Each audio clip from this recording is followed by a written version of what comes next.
Olá, seja bem-vindo a mais um episódio de Doses de Nata. Eu sou a Lorena Carrijo e hoje vamos falar com o nosso time de bovinos. Estava faltando só eles para a gente encerrar o primeiro ciclo dos primeiros podcasts de assuntos mais técnicos, mais relevantes. Então, comigo está a Carla Campos, que é aqui de Minas, né, Carla? Tudo bem? Isso, olá, Lorena. Tudo bem com você? Tudo bem. E também a Thaís Salvadego, do nosso sul do Brasil. Tudo bem, Thaís? Tudo bem, Lorena. Ensaiei muito para falar o sobrenome dela.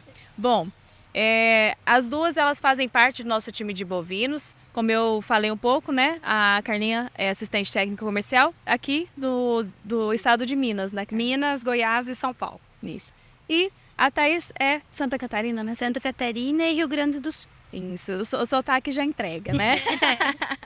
Bom, hoje a gente vai falar de um assunto que não tem como não falar quando a gente fala de bovinos, que é a mastite, né, Thaís? É um assunto que toda vez que a gente vai falar de doenças que acometem bovinos, a mastite está sempre presente. Então vamos começar primeiro sobre o que é a mastite. Ô, Carlinhos, vamos explicar um pouco mais sobre... Acho que muitas pessoas já sabem, mas é legal falar de uma forma um pouco mais técnica. Certo. A mastite, Lorena, nada mais é do que uma inflamação na glândula mamária, né, onde ocorre a produção de leite. E ela é, na maioria das vezes, causada pela entrada de bactérias ali pelo canal do teto. Essas bactérias vão se multiplicar ali dentro e vão causar alterações tanto no animal quanto no leite, né? Então, quando a gente vai fazer a rotina de ordenha, a gente percebe esse leite alterado, né? Isso é o diagnóstico da mastite. Ou então aquele peito está inchado, está quente, está vermelho, que são reflexos da inflamação. E Thaís, quando a mastite, igual a Carlinha bem falou, é de bactéria, mas ela pode ser causada também por falta de ordenhar ou não? Esse é um mito? Na verdade, sim, mas no nosso caso, a maioria das propriedades que a gente já tem são propriedades extremamente tecnificadas. Então, a gente tem uma média de produção de leite vaca dia muito alto, muito elevado. Então, tem um trabalho desenvolvido tanto na parte de rotina de ordenha, já bem desempenhado. Uhum. E aí, na verdade, as vacinas ou a imunidade acaba entrando com um plus a mais. Então, a gente já tem vários fatores que evitam, fazem vários métodos para evitar justamente a mastite. Uhum. Que não é, para o produtor também é muito prejuízo, né? Sim. Então, para ele também é interessante, quanto menos casos, mais saudáveis estão os animais, mais rentabilidade dá para o produtor. Então, não ordenhar os animais acaba sendo um mito, né? Sim. O produtor quer ordenhar o animal. E quanto mais vezes, mais o animal, mais bem ele fica, né? Sim. Então, ele precisa esvaziar, ele precisa se sentir bem. Então, a vaca, ela vai sozinha para a sala de ordenha, ela conduz, porque ela sente que isso dá prazer, dá alívio. Então, para ela é bom. Então, acaba sendo um mito nesse sentido. Claro que se não ordenhar, realmente a gente vai ter casos de mastite. Ou, em alguns casos, aconteceu algum problema extremo, sem energia, atrasou a ordenha. É um fator de risco da mastite, como vários outros que podem ocorrer. Entendi. Então, não é só isolado. E você falou, né, do trabalho que vocês fazem na fazenda. Como é que é o trabalho da equipe de bovinos hoje da Inata? Então, hoje o trabalho da equipe de bovinos ele é um pouco diferenciado das demais espécies que a própria Inata está acostumada a trabalhar, né? Então, primeiramente, a gente acompanha muita ordenha, a gente acompanha a rotina de ordenha. E aí, até os nossos colegas brincam, né? Nossa, vocês vão pra ordenha às 5 horas da manhã, 6 horas da tarde? E Sim. desce no fosso, A gente hein? desce no fosso, sim, realmente. É isso que todo mundo fala, vocês vão descer no fosso, desce no fosso. Realmente. Então, a gente acompanha realmente a propriedade, a rotina de ordenha da propriedade, que é o momento que a gente identifica os casos de mastite, realmente. Então, ou a maioria deles, né? Então, a gente sim tem que descer no fosso, acompanhar a ordenha. E aí a gente manda para o laboratório para fazer esse isolamento para aí a gente produzir a vacina autógena, né? Então é um trabalho um pouco diferente das demais espécies, porque no nosso caso o animal ele fica na propriedade. Então é o mesmo animal que a gente coleta, é o mesmo animal que vai receber a dose da vacina. Então a gente acaba tendo animais que estão ali na rotina de ordenha que estão nessa sequência. Então a gente acaba tratando, a gente não trata a gente trata o rebanho, mas também a gente trata o indivíduo. A gente avalia o indivíduo por indivíduo, ao contrário das outras espécies que normalmente avalia lotes, né? Sim, porque o volume geralmente é muito maior. No nosso caso, a gente avalia os isolados, por exemplo, de algumas bactérias específicas, são animais, para cada bactéria ou cada animal a gente tem um tipo de manejo, um tratamento diferente. Que como a Carla falou, a mastite é um nome generalizado de uma infecção, mas a gente tem várias bactérias que causam a mastite. Então, a gente tem que saber como tratar esse animal. Então, cada animal é tratado como um indivíduo realmente. E hoje, Carlinha, o que a gente trata é com a vacina autógena, né, contra a mastite, que a gente foi na Agroleite, né, e teve até uma curiosidade, porque muitos produtores ainda não estão associando, né, esse trabalho, né, de vacina autógena para a mastite. Na verdade, né? a vacina autógena ela já vem sendo utilizada há muitos anos nas outras espécies, né, Lorena? Sim. Aves e suínos, como uma ferramenta auxiliar no controle das doenças. E para bovinos, isso é um pouco mais recente, né? O trabalho da Inata vem de 5 a 6 anos para cá, desde a fase de pesquisa, né, até a produção das primeiras vacinas. Então, é novo para o mercado e a gente tenta mostrar isso, né? O nosso diferencial, tanto no trabalho técnico, quanto dos resultados que a gente tem obtido nos nossos clientes, para tentar levar, né, disseminar esse conceito para mais produtores. Entendi. E hoje, assim, o produtor ele sempre fica com essa curiosidade, né? Beleza, eu quero contratar a Inata para fazer a vacina autógena do meu rebanho contra a mastite. Certo. Como que funciona essa coleta? O que vocês chegam lá, fazem pela primeira vez? Coleta sangue, coleta leite? Como é que vocês fazem essa análise? O material preferencial é o leite, sim, pensando na mastite. Então, como a Thaís mencionou, a gente acompanha essa rotina de ordenha, a gente desce no fosso. Geralmente, a gente tem uma lista de animais que estão infectados, né, que possuem mastite subclínica, naquelas fazendas que fazem o teste mensalmente. Se nós não temos, a gente tem que fazer um outro teste complementar, chamado de CMT, né, o California Mastitis Test, que a gente roda em todos os animais e aqueles que têm algum grau de gelatinização no teste, significa que eles têm uma infecção subclínica, e aí a gente identifica o teto ou mais de um teto daquele animal e faz a coleta e traz esse material para o laboratório. Então a gente rastreia os animais doentes dentro do fosso, dentro da rotina de ordenha, e aí a gente traz essas amostras aqui para conhecer o perfil da propriedade, depois traçar qual é o melhor produto para aquela realidade que a gente encontrou. Certo. Então, além da vacina em si, a gente acompanha a rotina, a gente vê o que pode ser mudado dentro do manejo de ordenha, né? Tenta corrigir alguns erros que acontecem, alguns erros pontuais, alguns ajustes, né? Que a gente precisa identificar esses gargalos, porque a vacina por si só ela não vai conseguir resolver o problema. A gente sempre deixa isso claro para os clientes, né, Thaís? Ela é uma ferramenta a mais no controle. Então, eu preciso fazer o arroz com feijão bem feito, né, que é todos esses processos de rotina de ordenha, para que a vacina tenha um potencial ainda maior na prevenção dos casos. Isso é legal você citar, Carlinha, porque a sanidade é fundamental para isso, né, Thaís? Assim, Sim. a vacina ela vem para complementar, ela vem para trazer essa tranquilidade para o produtor para não ter que entrar com antibiótico, para não ter que entrar... Porque assim, o antibiótico, acho que para o produtor de leite, é um prejuízo muito maior do que das outras espécies, né? Porque a partir do momento que a vaca está consumindo o antibiótico, o leite dela já não pode ser, não pode ser mandado para o laticínio, né? Na verdade, a vacina, justamente, o objetivo da vacina autógena é esse. É a redução da quantidade de casos e redução da gravidade. Então, o objetivo é justamente entrar com aumentar a imunidade do animal frente aos desafios que ele está diariamente enfrentando, né? Toda vez que a vaca vai para a ordenha, ela está enfrentando um desafio, que é a própria ordenha, né? Mas justamente esse é o objetivo, é reduzir esse gasto com medicamentos, essa pressão de infecção, né? Então, esse é o objetivo, a gente reduzir a quantidade de animais que eu vou ter que descartar leite, que eu vou ter que tratar. Então, às vezes eu tenho um caso, mas o animal tem aumento de autocura, que a gente chama, né? Então, reduz muito a gravidade, eu não preciso tratar com antibiótico. Que o animal já responde, ele já identifica a bactéria, ele percebe essa bactéria e ele já se defende. Então, esse é o objetivo. E como você falou, ele é um adicional, a gente falo que a vacina ela é um ajuste fino, como a Carla falou.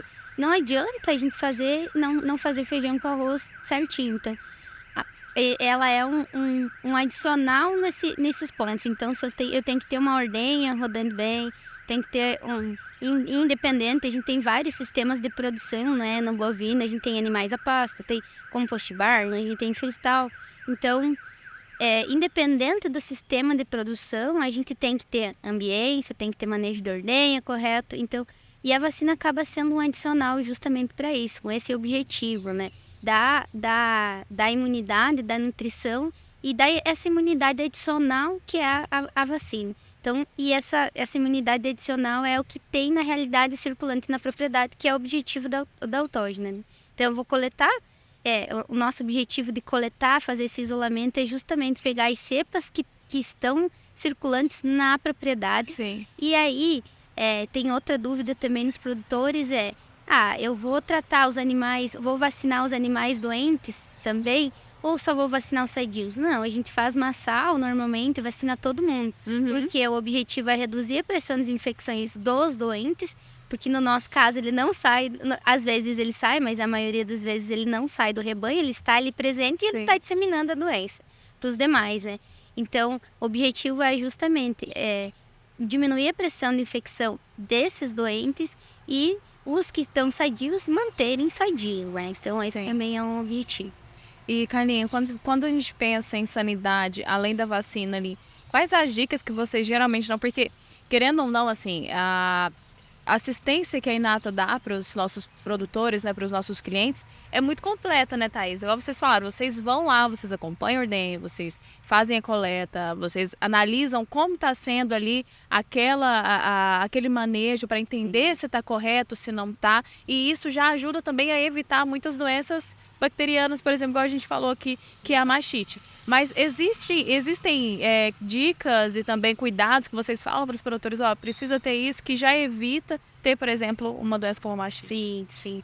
Porque assim, Lorena, é um conjunto de fatores, né? Quando a gente fala de mastite, é uma doença multifatorial, que a gente tem influência do ambiente, da ordenha, como a Thaís falou, né? É um fator de risco para que a vaca contraia a mastite enquanto ela está ali na ordenha.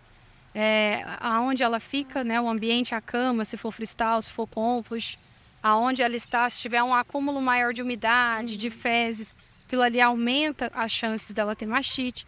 Então, o nosso trabalho basicamente é uma investigação. A gente levanta todos os pontos fortes, né? Claro que a gente não vê só defeitos nas propriedades, pelo contrário. E algumas a gente quase não tem o que apontar, né, Thaís? Mas a gente levanta também aqueles pontos fracos que podem ser melhorados, que também vão contribuir para que a mastite ocorra em uma menor proporção dentro da fazenda. Tá. A vacinação, ela acontece em que período ali da fase da vaca, Thaís? Geralmente é quando ela já está, depois do bezerro, quando ela está na prenhez, antes, na novilha, como é que funciona esse processo de imunização? Então, hoje a gente tem 2 protocolos bases, né? Que a gente chama depende muito do objetivo da fazenda. Então, qual que é o desafio da fazenda? Se eu tenho muito mais animais ou muito mais problemas de mastites ambientais, até os 100 dias ali de pós-parto, de DEL, aí eu vou fazer uma vacinação que a gente chama de pré-parto. Então, eu vou vacinar os animais no período de pré-parto. Certo. Na secagem, 21 dias antes de parir e 15 dias pós-parto, né? Então, esse seria o nosso protocolo pré-parto para mais direcionado aí, o feeling da gente saber justamente, né, em qual fase está essa questão de investigar. Em que período está acontecendo mais esses casos de mastite, né? Então, esse é um protocolo que o objetivo é, principalmente em casos de ambientais, que são mastites mais graves, né? Que a gente tem casos clínicos de mastite grau 3, né? Grau 2, grau 3, que a gente chama, né? Então, eu tenho, além da alteração de leite, tem alteração de uva e do próprio animal. Então, dele ficar muito debilitado e a morte também. E ele é muito rápido, ela é muito rápida, muito agressiva. Então, às vezes, mesmo o produtor entrando com antibiótico, fluidoterapia, às vezes ele não consegue salvar esse animal. Então, o objetivo é salvar o animal. E a gente tem ainda o protocolo que a gente chama de massal. Então, às vezes ele é multifatorial, a gente entra na propriedade e tem vários fatores E o produtor tem tanto casos ambientais quanto casos de mastite contagiosa no rebanho. A partir do isolamento também a gente já sabe quais animais estão, qual é o perfil bacteriano da propriedade. Aí a gente vai desenvolver esse protocolo. Mas uma sal, basicamente, consiste em dose, reforço, e aí a cada 4 meses. Mas nesse período a gente vai acompanhando, vai coletando casos clínicos e a gente continua mandando para o laboratório. Não é uma vacina estática. Sim. Porque eu vou diminuindo o desafio para algum agente que eu coloquei na vacina, para alguns agentes, e aí outros eles vão se desenvolvendo. Então, aí está o objetivo ou o segredo da autógena. A gente manter esse trabalho de acompanhamento, de coleta, para ir alimentando esse banco de sementes. Porque mesmo que seja a mesma bactéria, a gente já tem conhecimentos, já sabe, já tem experiência no laboratório, da taxa de mutação ser muito rápida na própria mastite. Então, a gente vai coletando e mandando para sempre, quando fizer uma partida nova da vacina, a gente vai sempre colocar as sementes mais recentes do produtor. Então, é o desafio mais recente daquela propriedade. Então, a gente vai mudando esse perfil imunológico da propriedade. Era exatamente o que eu ia falar, assim, um ponto-chave da vacina autógena é exatamente isso, né, cara? Você tá ali fazendo a vacinação em todo esse ciclo e aí, acompanhando, você já consegue analisar como que está sendo isso, porque as mutações são muito rápidas, elas podem acontecer, né, num período muito curto. Então, vocês conseguem, né, nós da Inata conseguimos trazer novas vacinas para a mesma propriedade, né? Exatamente. A gente tenta correr na mesma velocidade de transformação daquela bactéria, né? Então, por isso que o monitoramento epidemiológico, né, que são essas coletas constantes que a gente faz nos rebanhos, é justamente para nos dizer, tá tudo igual, o que mudou, né? O que a gente pode fazer a partir dessas mudanças que a gente encontrou. E aí a gente tem a possibilidade de alterar a vacina conforme a necessidade daquela fazenda, daquele rebanho. Com certeza, as vacinas comerciais elas são muito importantes, mas a vacina autógena ainda dá pra gente essa variabilidade, né? De levar mais proteção de uma forma um pouco mais assertiva, né? Exatamente. Hoje, quando vocês olham no campo, assim, com a vacina autógena, você trabalhando, fazendo ciclos, né? Vocês têm visto resultados grandiosos ali, porque eu já acompanhei, né, em vários eventos, os clientes chegam, não, eu quero falar da Inata, porque eles gostam de falar, como a gente falou, para bovinos ainda é um conceito muito novo, né, vacina autógena, mas quando a gente conversa com quem já trabalha com os produtos da Inata, eles fazem questão de falar, né, Thaís, dos resultados que eles estão tendo nos rebanhos, né? Além do resultado, eu acho que o produtor ele não está habituado com o acompanhamento, principalmente no setor de bovinos. Então, quando ele percebe que não é só uma vacina, que tem todo um trabalho por trás, ele entende todo o trabalho do laboratório, da taxa de isolamento, às vezes a demora de emitir um resultado, porque não está no laboratório, manda para um outro laboratório para identificar um agente e tentar descobrir. O nosso esforço de tentar identificar e ajudar ele da melhor forma, ele percebe que a gente está ali para somar.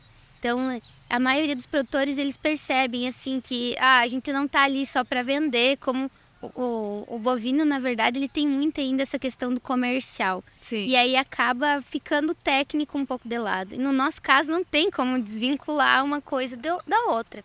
Então, acaba que o produtor de bovino, ele ainda tem aquele preconceito, né? Sim. Então, quando ele percebe que não, realmente a gente está trabalhando e é um trabalho sério, com um objetivo de resolver, de avaliar dados, que às vezes o produtor nem ele não tem essa avaliação de dados, né?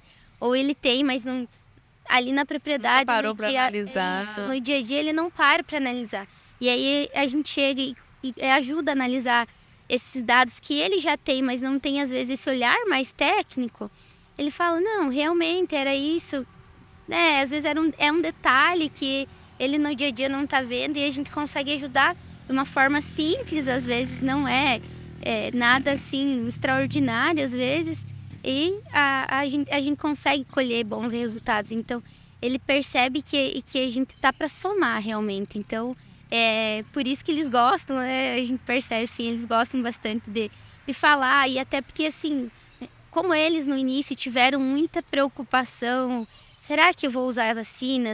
Será que realmente funciona? Tudo que é novo traz uma insegurança. Claro, né? traz uma estranheza. Então, como eles usaram e deu resultado, eles querem falar, não, eu usei e deu realmente resultado, fez diferença na minha propriedade, eu economizei, eu reduzi a quantidade de casos clínicos. Então, ele também tem não, eu faço parte disso também, desse início, de mostrar esse resultado. Eu também faço parte da equipe nata, a gente fala, né? Então, ele também se sente parte da família, né? A gente se sente parte da família também, né?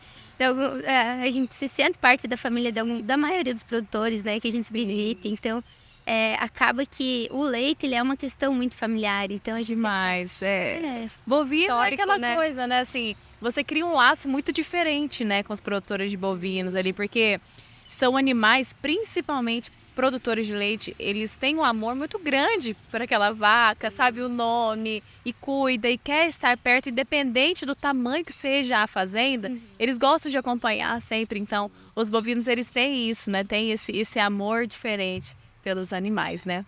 E pegando um gancho dentro do que a Thaís comentou, já se foi o tempo em que a bovinocultura aceitava desaforos, vamos dizer assim. Antigamente não se tinha diagnóstico de nada, tudo era antibiótico e em cima de antibiótico, tentava um, não dava certo, entrava para o outro. E hoje, com a cultura de diagnóstico sendo implementada, né, se a gente pega as outras espécies, isso aconteceu há mais tempo, e isso vem se desenvolvendo a cada ano, né, Thaís, na bovinocultura. Não é mais simplesmente tratar com antibiótico e resolver o problema. Eu preciso conhecer para traçar estratégias de prevenção para evitar que esse problema perdure ali dentro do rebanho, sabe?